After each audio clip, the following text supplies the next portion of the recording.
Hey everybody, this is Wakeangel2K1's, and, well, this isn't going to have anything to do with my usual wheelhouse, but, as an older, mature person, I guess I feel a little bit responsible for the younger people of the internet, so I felt I just had to chime in on some things about comporting yourself online. I've seen recently, the internet has become an incredibly polarized place, as much as we used to make jokes about it being polarized back in 2010, it actually is that polarized now. And I've managed to survive online for all this time without really getting involved in any kind of major drama in my life. And I've done so by adhering to 5 basic rules of interacting with other people online. So I felt like maybe I can voice my 5 rules, and anybody who might have any opinions or want to share their thoughts on it, you can go ahead and comment below. So here's rule number 1. The opposite of a bad thing is not automatically good, and the opposite of a good thing is not automatically bad. Yeah, this is the rule that it prevents me from falling into extremism on either side. Because, when you know that, here's an example. If you were completely surrounded by water, you would drown. The opposite state of that, having absolutely no water, you die of dehydration. So, neither of those 2 extremes were any good for you. Now, this doesn't mean that it's always exactly in the center of them. There's no, a compromise isn't always the best answer. Sometimes one person is wrong, and the opposite position is also wrong, and one person can be right, and the opposite position can also be right. There is more than one way to arrive at the correct answer. So, you just need to take the time to actually analyze the position and actually think about how things work. Don't just go with a knee-jerk reaction that this is bad, so I'm going to do this thing because it's the opposite of that bad thing. So that's a very important lesson, which maybe if our political sphere could only have learned to do that, then maybe the country wouldn't be in as bad a way it is right now. The nicest guy in the world who is wrong, and the biggest asshole in the world who is right. Okay, I'm kind of reminded of an episode of Rick and Morty with this one, Vindicators. You see, in that episode, Rick basically solved the issue of the day right away, and it would have been a really short episode, except that, all the Vindicators end up dying, and you know how that show gets really nihilistic and stuff because it's an Adult Swim show, and, in America, adult cartoons can't actually be about good people, they have to be about pieces of crap. Well, the thing is, Morty told Rick that even though he was right, nobody really wanted to give him the satisfaction of him being right because he was such a jerk. But the fact of the matter is, he solved the problem. He was right. And if they had just listened to him, then everybody could have gotten out of there safe and sound. So, yeah, just because they didn't want to get him the satisfaction, they ended up hurting themselves. The survivor hurt her reputation and no longer had a team. So you can't just let a charismatic liar lead you down the path and you can't ignore the advice, incredibly valid advice from somebody just because you don't like them. Don't fall for someone's charisma, and don't shun somebody just because they lack charisma. Of course, there is a second part to this. If you are an asshole, people won't want to listen to you even if you are right. So try not to be an asshole. Yeah, like I said, people will actively harm themselves doing the opposite of what you say, even if it's obviously the thing that they should be doing, just because they don't want to give you the satisfaction. So if you are trying to present an argument, do your best to try and be at least a little charismatic. Don't be a jerk, because people don't want to listen to jerks even when they're right. So for listeners, try to actually analyze the arguments that a person is making, and don't get so distracted as to how they're making it, because you know, there's a lot of really smart people out there that aren't charismatic, and there's a lot of really malevolent people out there who are. Alright, moving on. If somebody says something wrong or bad, they are to be corrected or confronted. Trying to censor them will only turn them into the underdog and possibly get more people to root for them. This is perhaps the most important rule, and it's really affecting all of the social media platforms today. It's affecting YouTube, Twitter, Facebook. It's even affecting pay platforms like Patreon and PayPal. The fact of the matter is, censorship is bad. Censorship is always bad. Okay, now I'm thinking, well, what about when people cut out curse words or put black boxes over boobs? Like, that's a different kind of censorship. That is not a censorship of ideas. You should never, ever censor somebody's ideas, no matter how stupid or malevolent they are. And my light is just casting a shadow on my face every time I move my hands. This is an incredibly important thing that you have to know. If somebody has a bad idea, then it's a bad idea. It won't hold up to scrutiny.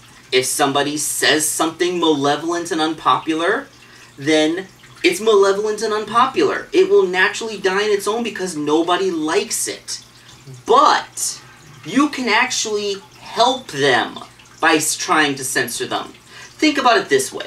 If somebody has a really bad idea and they go up onto a platform and they say their bad idea, and other people are allowed to comment on his bad idea, they'll tell him, dude, your idea is bad, and here's how it's bad. And then everybody else, like, maybe not necessarily the person making the argument. You might shift their idea. They might say, oh yeah, seeing your argument, I can realize where I was wrong.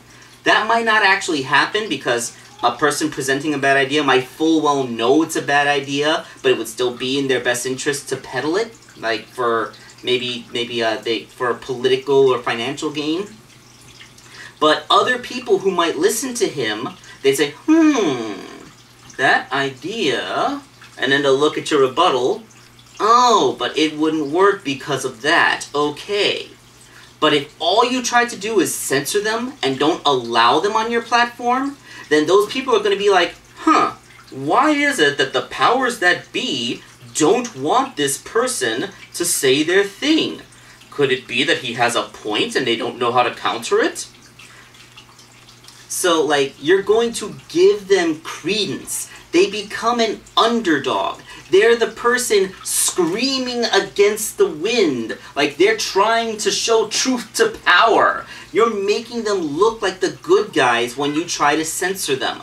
Good guys do not censor. So, yes, censorship is bad. It's always bad. And you shouldn't do it. Now, some people may ask, but Wakeangel, haven't you, like, blocked users and removed comments before? Like, yes, but I've only done so against spammers and trolls. Spammers and trolls are not sharing opinions. They are only trying to, well, if they're spammers, they're probably trying to sell you something or get your data so that they can sell it in the dark web. And if they're trolls, all they're trying to do is get everybody else upset, but they're not actually expressing their opinions. They're just saying what they know will make people upset. So, yes, spam and trolling is not sharing opinions, and therefore censoring them doesn't actually harm discourse. If at any point your arguments require you to lie, even by omission, or prevent people from hearing a counter-argument, then you are wrong and must re-evaluate your position. Alright, I kind of touched on this in part 3, but yeah, it kind of is its own thing. Like, if you have an argument position, and at any point defending your position would require you to knowingly lie, obfuscate the truth, or prevent other people from voicing their opinions on your matter or presenting their arguments against you in order for it to work, then that means you're wrong. You are on the bad guy's side, and you need to reevaluate your position. A good idea does not need a lie or any kind of deception to support it.